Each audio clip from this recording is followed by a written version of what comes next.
I am Preenitha from grade 10. So now I am here to explain the Ohm's law. So first, what is Ohm's law?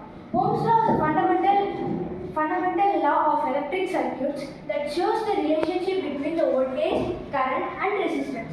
So to study the Ohm's law, you can perform an experiment that involves the creation of a circuit by using a rheostat, voltmeter, ammeter, a key, battery eliminator and connecting wires.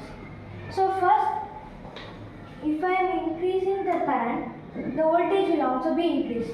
So this shows that voltage and current are directly proportional to each other. When the current is increased, the voltage will also be increased. So now rheostat. Rheostat is used for resisting the flow of current in a circuit.